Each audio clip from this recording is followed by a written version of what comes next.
Okay, நம்ம இப்போ பார்க்க போகிறது எம்எஸ் பவர் பாயிண்டில் இருக்க ஏன்னா கொஷின்ஸ் தான் வரும். MS power point and impress. Power பாயிண்ட்னாலும் இம்ப்ரெஸ்னாலும் ஒன்று தான், அதை ஞாபகம் வச்சுங்க. ப்ரெசன்டேஷன் க்ரியேட் பண்ணுறதுக்காக ரெண்டுமே யூஸ் பண்ணுது.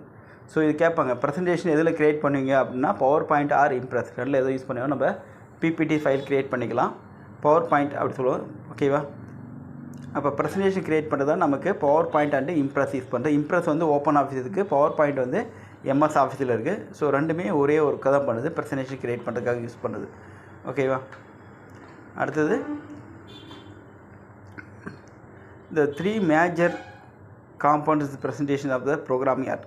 ஸோ என்னென்ன பண்ண போகிறோம் அப்படின்னா, ஃபஸ்ட்டு வந்து ஒரு ஃபார்மட் க்ரியேட் பண்ண போகிறோம். ஏதோ ஒரு ப்ரெசன்டேஷன் கொடுக்க போகிறோம், கண்டிப்பாக அதுக்கான ஃபார்மட் க்ரியேட் பண்ணுவோம்.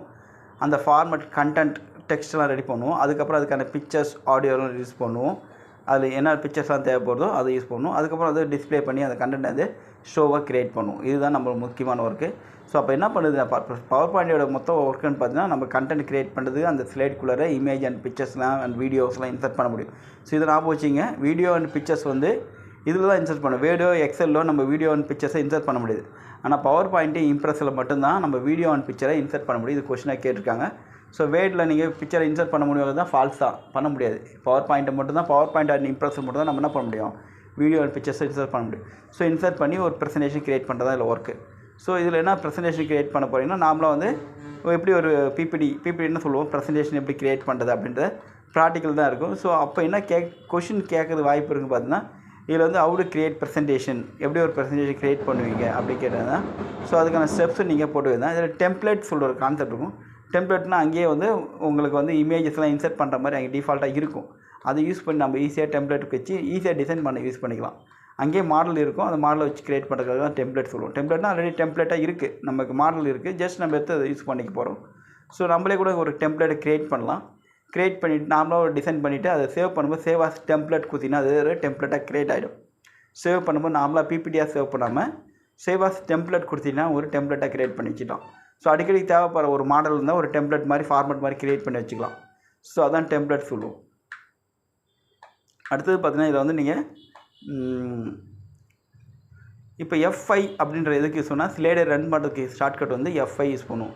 அதே ஷிஃப்ட் F5 எதுக்கு யூஸ் பண்ணால், கரண்ட் ஸ்லைட் இப்போ நம்ம எந்த F5 பண்ணால் பிகினிங்லேருந்து வரும். ஆக்சுவலாக ஃபஸ்ட்டு ஸ்லைடு 10 ஸ்லைடு நம்ம க்ரியேட் பண்ணிட்டோம், நான் 8வது ஸ்லைடில் இருக்கிறேன்னா ஜஸ்ட் F5 பண்ணால் ஃபஸ்ட் ஸ்லைடு தான் போகும். அது ஷிஃப்ட் F5 பண்ணும்போது நான் எனக்கு வந்து பிகினிங்கில் இருக்க வராது, கரண்ட் ஸ்லைடு நான் எந்த 8வது ஸ்லைடு இருக்கேன் 8வது நம்பர் ஸ்லைடு மட்டும்தான் ஷோ ஆகும். ஸோ அதுலேருந்து ஷோ பண்ணும். ஸோ இந்த ஆப்ஷன் புரிஞ்சுங்க. அது கண்ட்ரோல் எம்னா நியூ ஸ்லைடு, ஒரு புதுசாக ஸ்லைடு வேணுன்னா கண்ட்ரோல் எம் யூஸ் பண்ணி நம்ம நியூ ஸ்லைடு க்ரியேட் பண்ணிக்கலாம். ஓகே. ஸோ ஓகே, அதுக்கப்புறம் பார்த்தீங்கன்னா இதில் வந்து நம்ம என்ன பண்ண போகிறோம், இதில் இமேஜ் இன்சர்ட் பண்ணலாம்னு சொல்லிட்டு ஆல்ரெடி.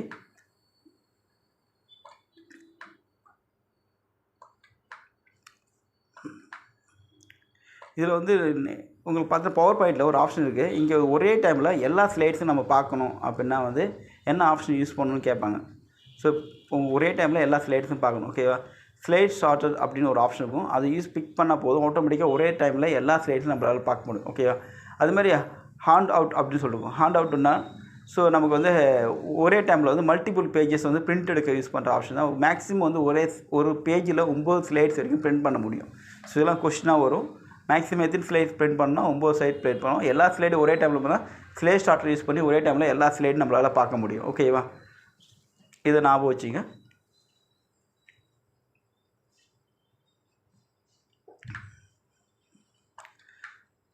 இப்போ ப்ரெசன்டேஷன் நீங்கள் நாமளே எப்படி க்ரியேட் பண்ணுறது வீடியோ போட்டிருப்பேன். ஸோ அதிலே போய் பண்ணலாம், இல்லை நம்ம டெம்ப்ளேட் யூஸ் பண்ணிக்கலாம், இல்லை பேக்ரவுண்ட்லாம் செட் பண்ணி நம்ம டிஃப்ரெண்ட்டாக பேக்ரவுண்ட் வேணால் கூட நம்ம செட் பண்ணிக்கலாம். ஓகேவா? ஸோ அடுத்தது ஆனால் இதில் வந்து 5 மார்க்ஸ்லாம் கேட்கறதுக்கு ஆப்ஷன் கம்மி தான். இதில் உங்கள் இப்போ பவர் பாயிண்ட்டை பொறுத்தளவுக்கு உங்களுக்கு இந்த மாதிரி கொஸ்டின் தான் கேட்பாங்க. நான் சொல்கிற 1 வேர்ட்ஸ்லாம் வந்துடும். நான் சொன்ன 1 வேர்ட்ஸு